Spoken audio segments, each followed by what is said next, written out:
Yeah, James, thank you for the introduction. Just the title of this kind of talk, well, it's a talk between, something between talk and a lecture, because some parts are really parts of text that we already have written, and I think it's just easier to read a few parts of it in between. I hope it's fine. The postmodern self and images in death is, I'm really happy with this creative type, images in death. So it's a bit a change of the premise that was announced, because I tried to make it a little bit broad and to have focus on these two things, images and death, basically. So DigitalDeathDrive is a collective that we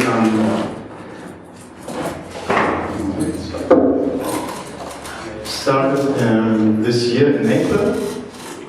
This is me, I'm a designer, by the way, and I work together with Emily West, who has a Bachelor of Science in Social Anthropology and a PhD in Medicine, and focusing on the last 3 days of life, called active dying, and how care setting affects the dying process in terms of procedure, access, and the built environment.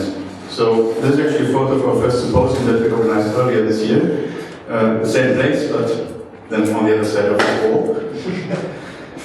I'm a design and researcher. I studied at ëfan graphic design, and then I did the Sandberg design master afterwards. Basically, my main interests are the coexistence of the virtual and physical world, and then focusing on creating the most personal identity. This, especially in forms of images. That's why it's images in death this time. And I like the idea of how the meaning of images change when they transfer different kinds of media. Okay.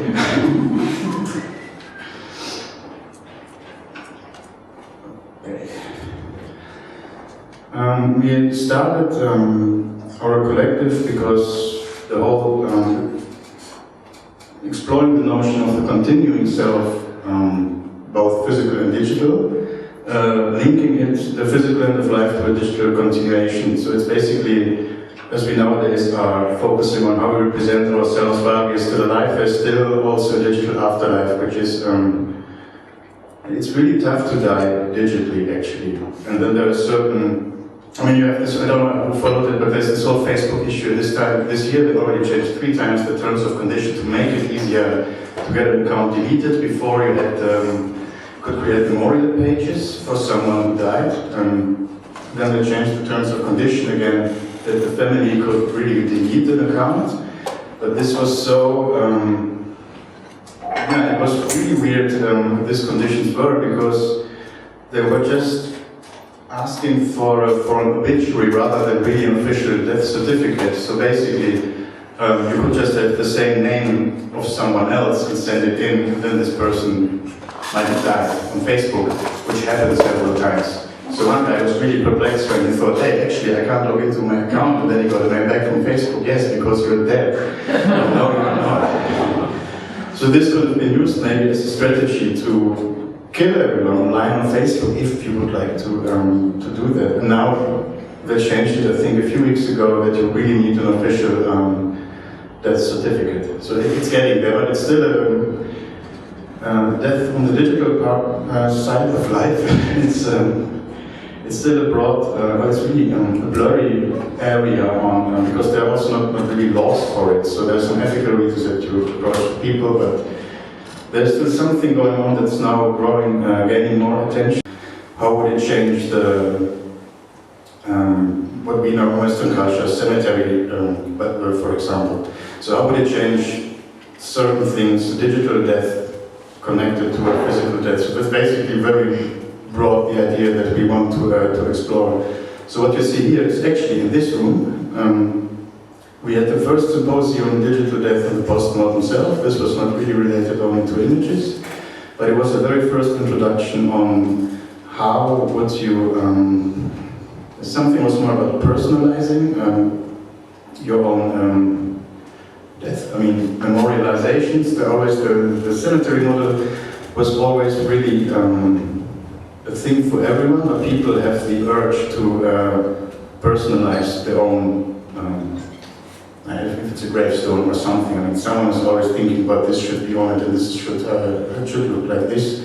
Then we had in the 90s the whole GeoCities thing, where there are a shitload of memorial pages made by the parents. So it's basically just GIF files that look really, really, really cute and friendly, but when it was for gang members who shot other people, they got shot themselves. So, but still it was made by the family. And I say that because afterwards I will talk about that this is not the case all the time, that there's so many more layers now that you have really the loss of control of your identity already alive, but with the death it's even worse. So we had a few things, some digital death shrouds over there, you guys are basically sitting on it. We had some nice corpses underneath and some projections, just easily showing digital, different thoughts on a digital death. So one part was more image-based, the right was more text-based, in quotes, famous quotes about death that we just added digital, and we actually just added digital in front of death. Another thing is that we thought, in cities are now get their own internet suffixes with .berlin you can have, so it's getting more and more personalized, and we thought maybe it would also be a thing that people would just, if I die, I want to be in paradise, so I want to get a kind of hint where I go to when I die, so it could be a personalized internet suffixes for their memorial sites. But this is really speculative, of course. This is just a view from the real PUNT, the pointing PUNT. What you see here is our selfie crucifix that we did together with Selby.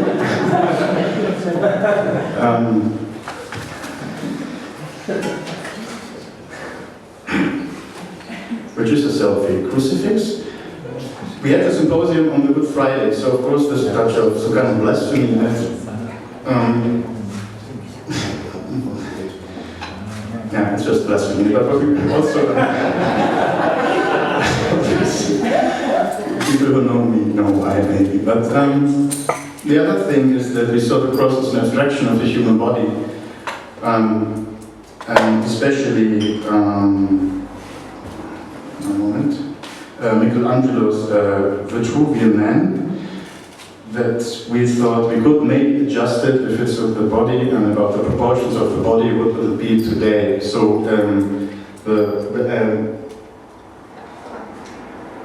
the right part of the cross, it's 45 degrees on the front and 35 degrees on top, so that was, then when we found out it was the perfect selfie angle. So we took also our selfies and had a workshop about it. It was called #ImmortalNexusRex Instagram, or the short version #InVie, just like inscribed on the Christ cross.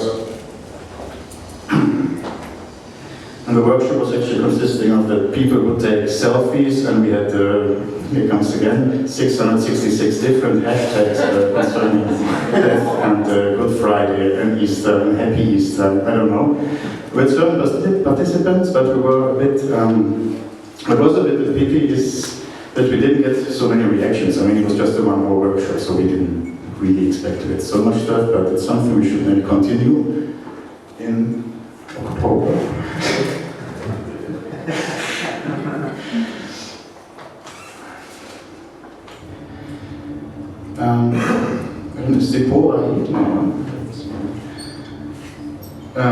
We made digital death masks for a project for an online platform or exhibition space by Sephora Elders. It's called elsewhere.net. And every month an artist is asked to make some work, and then it will just stay alive there only for 1 month and will be completely wiped out by the following artist. So our death masks, sorry,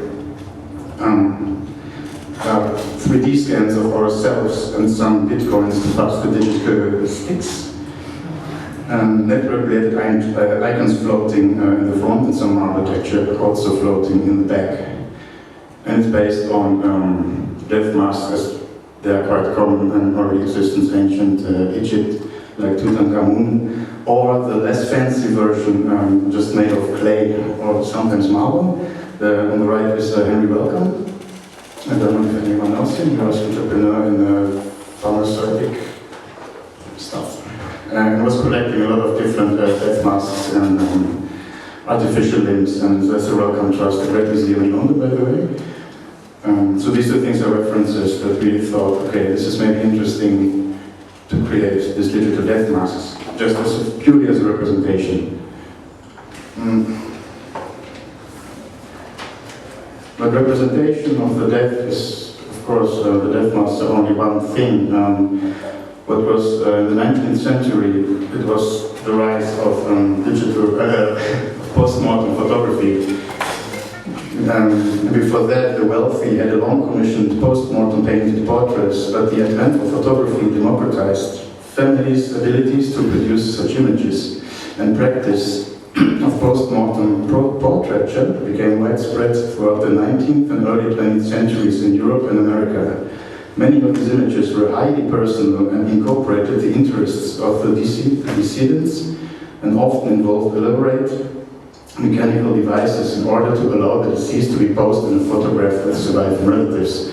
I mean, here are no surviving relatives, but you see the stand to really get with the pose like they wanted to be. And in a lot of photos you still see there of either nailed to the wall or some stand, or there were some weird things to attach these people to their pose. Maybe also a selfie thing for the next time. Who knows? So a very short history about it is in Western culture, photographs of people during their lifetime have always played a significant role in the period of bereavement following their death. Before the invention and especially spreading of photography in the mid-1800s, memorabilia of the deceased took the shape of paintings, drawings, and sculpture, which depict the subject as living, to preserve the deceased and keep her or him in memory in the case of death. The pre-mortem photograph differs in the anticipation of oncoming death and from a normal portrait to secure the shadow, either the substance fades, or as photographer and Cook put it in a newspaper advertisement to attract customers in Hull in 1847, offers portraits of father, mother, sister and brother, which you can look upon with pleasure when the grave covers the original. Pre-mortem photographs were converted into memorial portraits, which found a place on diverse media varying from life-size prints to a carte de visite. This is an example of a carte de visite. Looks like a Samsung phone though. A small print on thin paper attached to a slightly bigger but thicker paper. So it's really the same size like a business card actually. On these cards it was common to have the name of the deceased and date of birth and death, accompanied with a short text from the Bible or a few lines of conventional verse. The service of memorial photographs following the death grew and opened the door for the exchange and circulation of images. The bereaved would receive sheets of the photographs and could order copies to send to family and friends. In exchange, they would or could receive photos of the deceased taken by friends while they were still alive. Representations of the deceased were so circulating within a group of bereaved. Exchange and circulation of memorial photographs created mourning groups, so to speak, a community. With the invention of the collodion process in the 1850s, it was possible to keep glass negatives, which could be stored in case a copy is required at some later time. The storage of glass negative plates includes a space problem, and it was a space problem. Commonly, the slogan of a carte de visite's backside became now, copies can always be had. Thus, representations of the deceased in form of a photograph, be it pre or post-mortem, were stored in physical image banks and callable at any time by the photographer. In some cultures, post-mortem photography is seen as an important part of the rite of passage, that the funeral represents a marker of a transition from life to death. This can be seen in increasingly popular personalized funerary and post-mortem customs, mostly notable nowadays in Latin America and the US, where the deceased is laid out in an elaborate setup that means of reflecting the life and passions. Nowadays, images are digital, floating through digital uncertainty. Names became profile names and conventional verses are replaced by hashtags. Still always available, but the photographer to ask turned into a Wi-Fi connection. Slogans like "copies can always be had" is now a drag and drop. Okay, the next part is, how much time is there left? 7 months. Oh, okay. So there's a bit more circulating images. We can have this later with the beer, but there's just a few more parts that I think are more relevant now for this thing. A carte de visite is replaced by a digital device, with a digital device. The color fading of the physical photo and the decreasing quality of ordering a copy, not from a sheet but from a photo, of today lies in image compression. They are stored in memory and they might come back to haunt the ones around us. Several examples exist in economical interests, like Joan Rivers, who 3 days after her death kept promoting the iPhone 6 from beyond the grave on Twitter and Facebook. For this, an agreement must have been made on forehand. But without an agreement, or in case of an unexpected death, the situation changes and gets way more serious. There was someone writing about that our hashtags, our Instagram photos became our own digital tombstones. That's where this image belongs to, but this part I skipped. The fact that we can share images easily also bears difficulties concerning ethical and lawful issues, of course, but with new directions concerning the dead, for example, crime scenes, medical examinations, there are photo communities that share official images, like you have the doctor communities that show some operational things that, actually they're quite close communities and they should help each other somehow if they see something that's going on, but of course these things leak sometimes as well. In the case of Nikki Katsouras, who died in a car accident in California in 2006, the coroner wouldn't allow the family to identify their daughter's body, as the accident was so gruesome. A police officer took photos of the scene, actually it was 2, sorry, a standard procedure, which later leaked on the internet. The family of the deceased received anonymous emails with copies of the photos with misleading subjects, such as "Woohoo Daddy, hey Daddy, I'm still alive."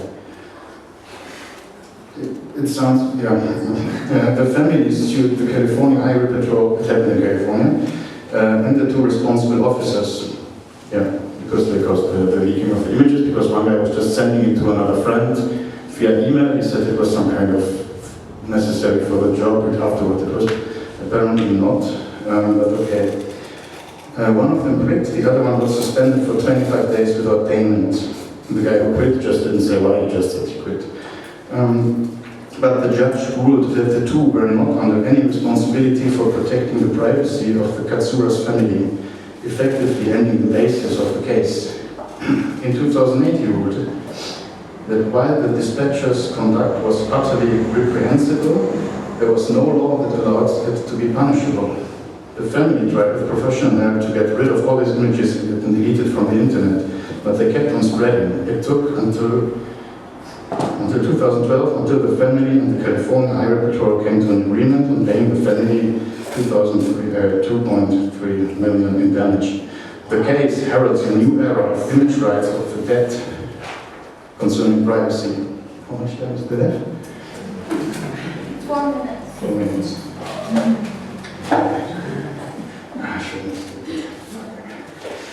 Concerning privacy.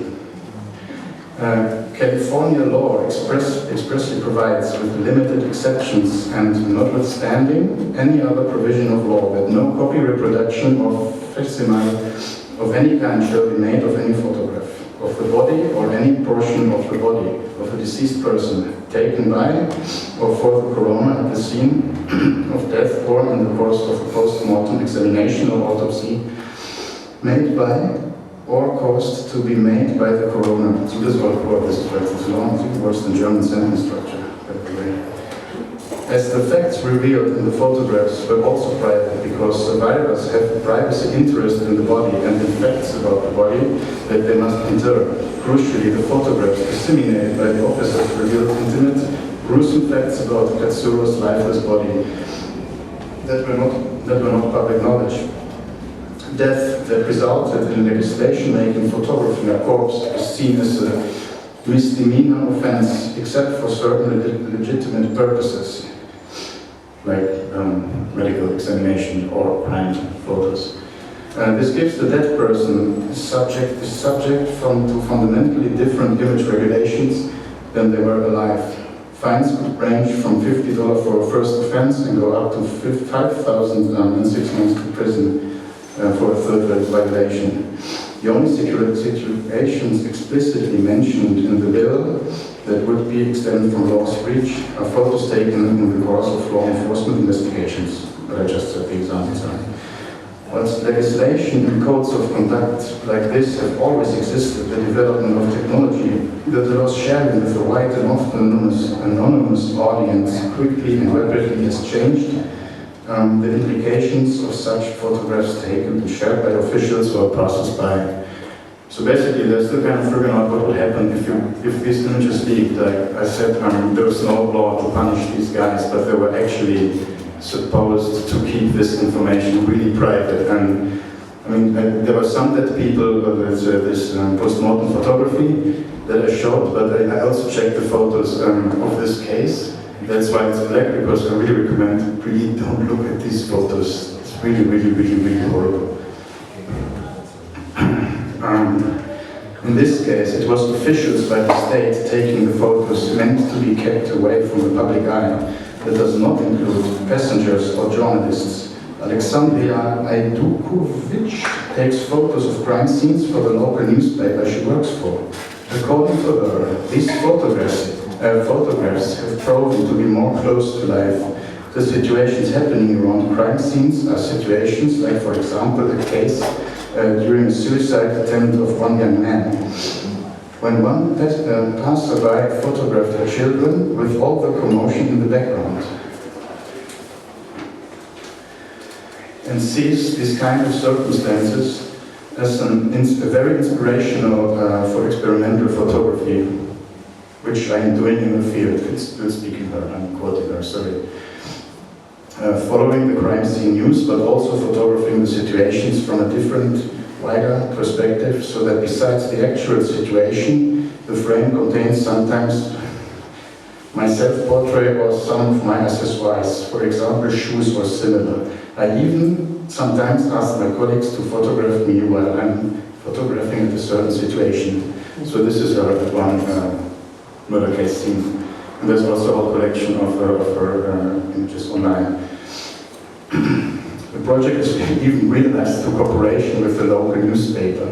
And this project reflects her radical attitude about reality. These two extreme examples are our starting point, so for our collective. That's why I changed the premise of the stock a bit, because I also thought we did a lot of little side projects the last weeks and months, like clinical pathway for Facebook euthanasia and stuff, so little forms, but now we want to focus on these images as well. So, and this is the main points that we will go on with. For the next aspect, yeah, both show a new way of memorialization, one without control and one going beyond the family and friends-based one, potentially exposed to a larger audience due to digital technology, and especially our digital image and image sharing society. They are in contrast to planning a possible afterlife by ourselves. So I have to wrap up. So we also for collaborations, you can contact us. So the last few seconds are really just shameless self-promotion. If there are questions, we can do this with Amir. So that's it, thank you.